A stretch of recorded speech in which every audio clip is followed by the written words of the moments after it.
Hello good morning everyone. मैं आप सबके सामने फिर से हाजिर हूँ निदा सिद्दीकी। जैसा कि हमने अपनी लास्ट वीडियो में देखा था कि हमने लर्निंग डिसेबिलिटी के दैन कॉन्सेप्ट उसका टाइप्स पढ़े थे, कितने प्रकार की होती है। तो शॉर्टली हम उसे फटाफट देखते हैं, बट हमारा ये टॉपिक कंप्लीट नहीं हो पाता। लेकिन आज हम इस वीडियो में अपना ये पूरा टॉपिक कंप्लीट कर देंगे। तो हमने सबसे पहले देखा था कि अधिगम अक्षमता होती क्या है, उसके बारे में पढ़ा। फिर हमने प्रकार पढ़े, हमने देखा प्रकार 4 प्रकार के होते हैं। 4 प्रकार के: डिसलेक्सिया, डिस्ग्राफिया, डिस्कैलकुलिया, डिस्प्रैक्सिया। हमने पढ़ा इसके अंदर क्या क्या होता है। अब हम बात करते हैं इसी टॉपिक के कि आज हमारा टॉपिक क्या होना है। आज हमारा टॉपिक लर्निंग डिसेबिलिटी ही रहेगा। लर्निंग डिसेबिलिटी हमारा टॉपिक है, बट हम बात करेंगे कैरेक्टरिस्टिक्स, लक्षण की, कि लर्निंग डिसेबिलिटी के क्या लक्षण होते हैं, दैन उसके क्या कैरेक्टरिस्टिक्स हैं। तो फिल्म में विभिन्न प्रकार के लक्षण देखे जाते हैं, इनमें लिखा होगा, इनमें विभिन्न प्रकार के लक्षण देखे जाते हैं।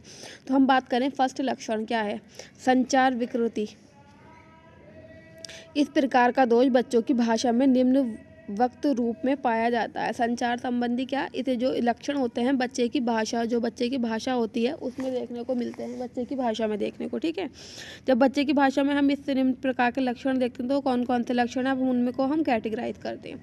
फर्स्ट है हमारा भाषाई अभिव्यक्तिकरण, उसके बाद है हमारा ग्रहणशील भाषाई विकृति।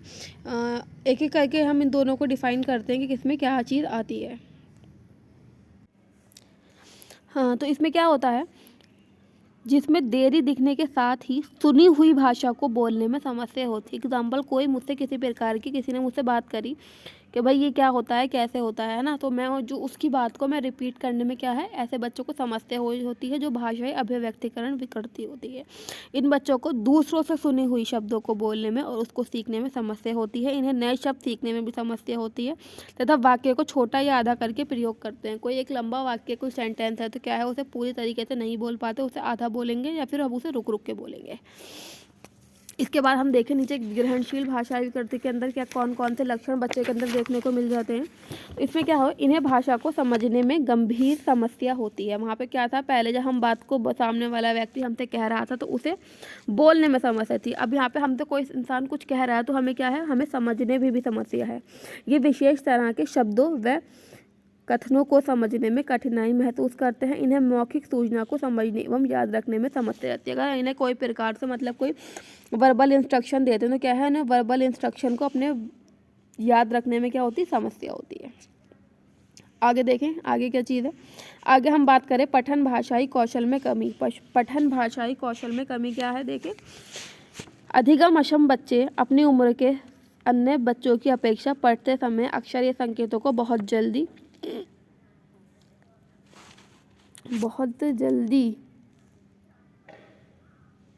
एक मिनट, बहुत जल्दी भूल जाते हैं। हम लोग यहाँ पे मेंशन करना भूल गए, भूल जाते हैं, ठीक है। बधुआ उलट देते हैं या अटक कर बात करते हैं। क्या, अगर हमने कुछ रीडिंग कर रहे हैं तो क्या है, उस चीज़ को हम क्या करेंगे, बहुत जल्दी भूल जाएंगे, या फिर उसे हम क्या करेंगे, अटक के पढ़ेंगे, या फिर शब्दों को हम बीच में छोड़ देंगे, उन्हें दोहराते टाइम बच्चों को क्या होगी, समस्या होगी। अगर बच्चों को इस तरह के जो सिम्टम बच्चों के अंदर देखने को मिलते हैं तो बच्चों में क्या हो सकती है, पठन भाषाई कौशल में क्या हो सकती है, इनकी कमी हो सकती है। नेक्स्ट देखें, लेखन कौशल में कमी। लेखन कौशल में कमी क्या होगा, अधिगम अक्षम के लेखक कौशल, अक्षरों की मात्रा आदि में प्राय गलतियां पाई जाती हैं। कहाँ गलतियां पाई जाती हैं, जब ये कुछ लिखते हैं, जब ये कुछ लिख रहे हैं तो क्या इनकी कमियां, इनकी जो मात्राएं लगाते हैं वहाँ इनको कमी देखने को मिलती है। ये अक्षरों को बहुत करीब या बहुत दूर दूर लिखते हैं। मतलब कि अगर जब कोई चीज़ लिख रहे हैं ये पैराग्राफ बना के, तो क्या ही तो बहुत पास कम स्पेस देते हैं, बिल्कुल स्पेस नहीं देते, लिखते रहते हैं, या फिर बहुत ज़्यादा स्पेस दे देते हैं, एक लाइन में 2-3 शब्द। इन बच्चों को श्यामपट्ट किताब एवं दूसरों की कॉपी से नकल करने में परेशानी होती है। इनके पेंसिल पकड़ने का तरीका अलग होता है, वे अपने विचारों को लिख कर नहीं समझा पाते हैं। अगर ब्लैक बोर्ड से फिर दूसरों की कॉपी करने से, या अपना काम किसी की कॉपी से कर रहे हैं या फिर ब्लैक बोर्ड से देख के कर रहे हैं, तो क्या है, उन्हें नकल करने में क्या होती है, कॉपी करने में प्रॉब्लम होती है। ये अपने विचारों को, जैसे हम कभी कभी कुछ लोगों में डायरी लिखने की आदत होती है, तो इन बच्चों में क्या प्रॉब्लम हो सकती है कि जो अपने विचार हैं उन विचारों को ये लिख कर व्यक्त नहीं कर सकते हैं। आगे बात करें गणितीय कौशल में कमी। जिन बच्चों को गणितीय कौशल में कमी होती है उन्हें हम डिस्कैलकुलिया कहते हैं। तो बस अब देखते हैं हम कौन कौन सी कमियां इनके सामने आ सकते हैं। बच्चे पढ़ते और लिखते समय अंकों को पलट देते हैं। हमने पहले भी इसके टाइप्स में बात की थी कि भाई एक तरीके से 36 लिखा है तो बच्चा क्या करेगा 63 कर सकता है इस कंडीशन में। यह गणितीय हिसाब लगाने में बहुत ही ज़्यादा कमज़ोर होते हैं। इन्हें गणितीय संकेतों को समझने में कठिनाई होती है। इन्हें अंकगणित हल करने में कठिनाई होती है तथा संकल्पना को वास्तविकता से जोड़ने में कठिनाई होती है।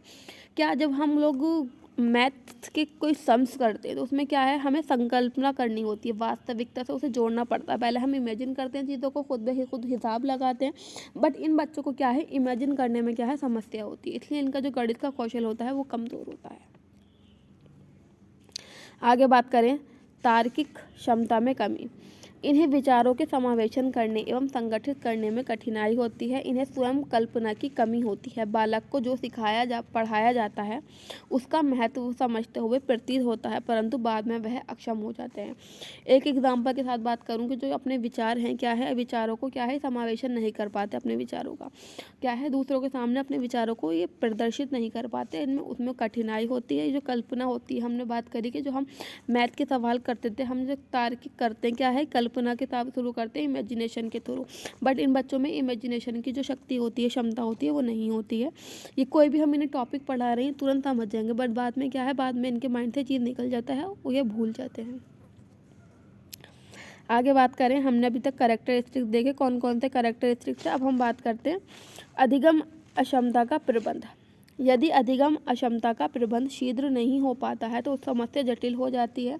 शीघ्र हस्तक्षेप के द्वारा ही समस्या पर नियंत्रण पाया जा सकता है। मतलब जितनी जल्दी हो सके हमें क्या करना चाहिए, अपनी समस्या की पहचान करनी चाहिए, उससे रिलेटेड जितने भी हम समाधान बच्चे को सपोर्ट करने के लिए हम कर सकते हैं, हम उन समाधान करना चाहिए। तो यहाँ पे बात कर रहे हैं कि मैनेजमेंट की, प्रबंध की, अधिगम क्षमता को किस प्रकार से मैनेज किया जा सकता है अगर किसी बच्चे को वो क्षमता हो गई है तो। फर्स्ट हम देखें चिकित्सीय प्रबंधक। चिकित्सकीय प्रबंधन में क्या होता है, अधिगम अक्षम बच्चों की गंभीरता के स्तर को व्यावसायिक चिकित्सा, वाणी चिकित्सा तथा भौतिक चिकित्सा देकर सुधारा जा सकता है। अगर किसी बच्चे को ज़रूरत है फिजियोथेरेपी, स्पीच थेरेपी या ऑक्यूपेशनल थेरेपी, तो ये हमारी सारी थेरेपी किसके अंतर्गत आती हैं, चिकित्सकीय प्रबंधन के अंतर्गत आती हैं। तो किसी बच्चे को अगर इससे रिलेटेड कोई समस्या है तो हम क्या कर सकते हैं, बच्चों को इस तरह की थेरेपी देकर उनकी समस्या को कम कर सकते हैं। बात करें नेक्स्ट व्यवहारिक प्रबंधन, मतलब बिहेवियर मैनेजमेंट। अधिगम अक्षम ग्रसित बच्चों को भावात्मक सहायता देकर उन्हें क्रियाओं को बढ़ावा देकर तथा उनसे मित्रतापूर्वक व्यवहार करके उनके आत्मबल को बढ़ा सकते हैं। सीधी बात है, जब हम इस तरह के बच्चों को से बात करते हैं तो जो बच्चे फर्स्टली जो एकदम से दूसरों के साथ इन्वॉल्व नहीं होते, वो फैमिलियर नहीं हो पाते, तो इन बच्चों के साथ हम कुछ फैमिलियर होंगे, इनके साथ अच्छा बिहेव करेंगे तो इससे क्या होगा, हम बच्चों के से जो बच्चे जिसके करीब चले जाते हैं, जिसके क्लोज होते हैं, तो क्या है वो उसकी बातें सुनने लगते हैं। तो अगर हम इन बच्चों के क्लोज जाएंगे, इनसे फ्रेंडशिप का जैसे रिलेशन बना लेंगे, तो इसमें कंडीशन में क्या होगा, हम इनको मोटिवेट करेंगे, जिससे क्या होगा इनका आत्मनिर्भर, ये स्वयं से सेल्फ डिपेंड हो जाएंगे कि हम भी चीज़ें कर सकते हैं।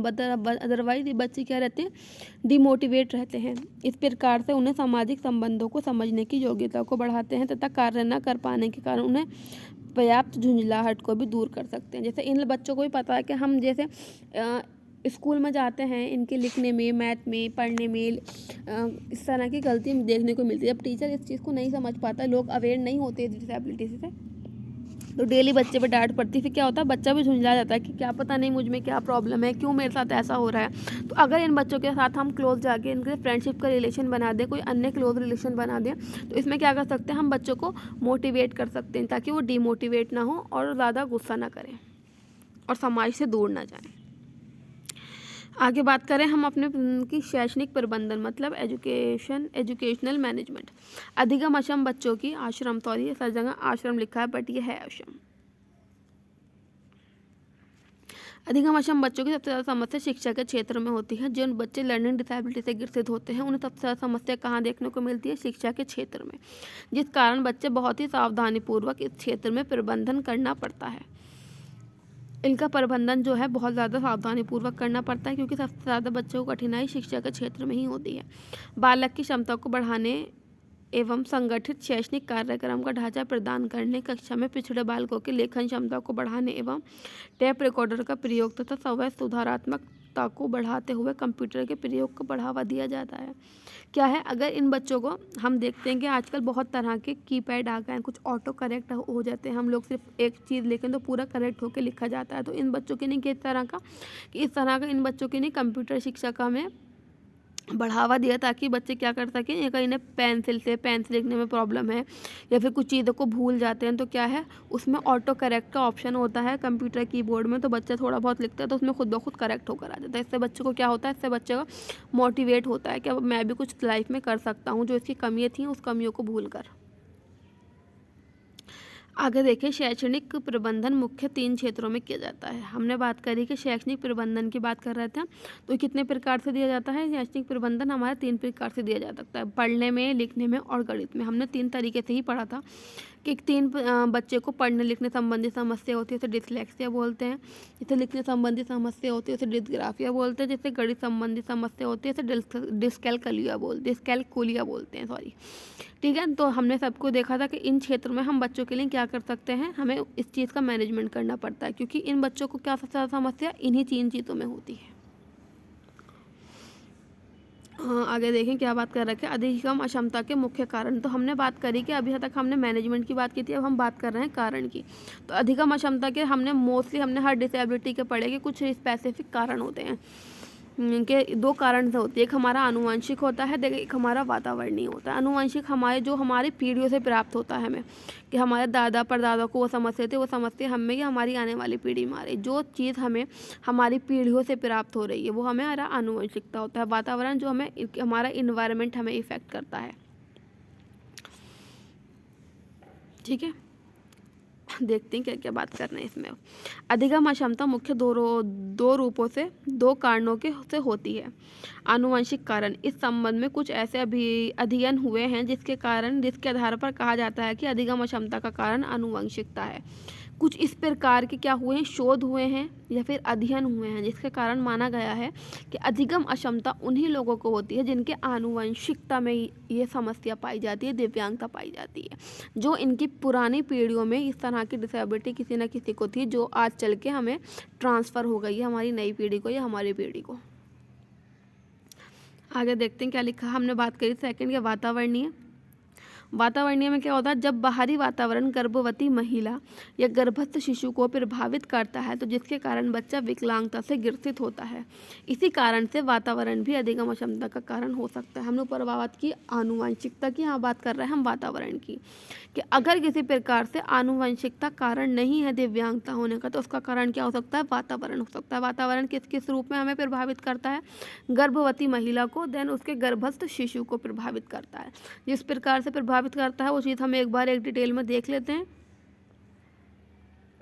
हमने यहाँ बात कर रखी है वातावरण निम्न रूप से प्रभावित करता है। कौन कौन से रूप से प्रभावित करता है, इन 3 रूपों से प्रभावित करता है। जन्म से पूर्व के कारण, जन्म के समय के कारण, जन्म के पश्चात के कारण। बहुत सारी वीडियोज में हमने बहुत सारी अभी तक डिसेबिलिटीज़ हमने पढ़ ली हैं, तो उसमें सब में हमने उसके कॉजेज़ देखे। जब हमने कॉजेज़ देखे तो मैंने आपसे एक बात रिपीट करी है कि मोस्टली हर डिसेबिलिटी के जो कॉजेज़ होते हैं वो सिमिलर होते हैं, उनमें थोड़ा बहुत हमें चेंजेस करने पड़ते हैं। तो मैंने इस वजह से ज़्यादा डीपली इसमें मैंने एक्सप्लेन नहीं किया है आपको, क्योंकि आप लोगों को पिछली डिसेबिलिटीज़ में मैं काफ़ी डीपली पढ़ा चुकी हूँ। तो हम एक ऊपर से वर्बली देख लेते हैं। जन्म से पूर्व, जिस टाइम महिला गर्भवती होती है तो उस टाइम जो उसे चीज़ें प्रभावित करती हैं जिसके कारण बच्चा क्या हो सकता है, डिसेबिलिटी वाला हो सकता है, दिव्यांग हो सकता है। तो उसकी एज हो गई, उसका स्ट्रेस हो गया, उसका खाना पीना हो गया, उसकी दवाइयाँ हो गई, उसका टीकाकरण हो गया, उसे किसी प्रकार से नशीले पदार्थों का सेवन किया करती है, सब उसे प्रभावित कर सकते हैं उसकी प्रेगनेंसी के दौर में। जन्म के समय जिस टाइम बच्चे का बर्थ हो रहा है उस टाइम पे जो महिला को या बच्चे को किसी प्रकार की समस्या का सामना करना पड़ता है वो क्या कर सकता है, वो बच्चे को दिव्यांग बना सकता है। इसके बाद जन्म के पश्चात जिस टाइम बच्चे का माँ की डिलीवरी हो चुकी है, बच्चा पैदा हो चुका है, उसके बाद क्या है कि 2 साल तक के जो टाइम होता है वो बहुत क्रिटिकल टाइम होता है बच्चे की सेहत के लिए। तो हमें क्या करना पड़ता है, 2 साल तक बच्चे की बहुत ज़्यादा केयर करनी पड़ती है। अगर उस 2 सालों में किसी प्रकार की दुर्घटना घटित होती है तो उसका प्रभाव कहाँ पड़ता है, बच्चे को डिसेबल्ड बना सकता है। तो हमने ये चीज़ें पढ़ी नहीं और मैंने ज़्यादा एक्सप्लेन मैं डीपली कर नहीं रही हूँ उसमें। अगर आप लोगों को समझ में नहीं आया तो आप लोग बता देना, अदरवाइज़ आप अपने पीछे जाके वीडियोज़ में भी देख सकते हो। तो हमारा आज का ये टॉपिक हमारा पूरा होता है। हमने क्या क्या पढ़ लिया एक बार एक नज़र डाल लेते हैं शॉर्टली।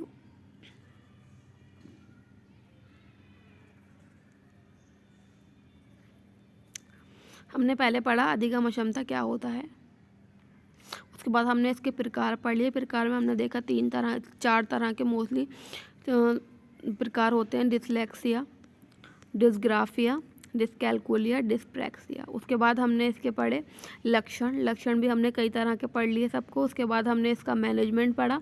उसके बाद हमने इसके कारण देखे, बट कारण हमने शॉर्टली देखे। देन आई होप आप लोगों को वीडियो पसंद आई होगी और चीज़ें समझ में आई होंगी। Then thank you for watching my video.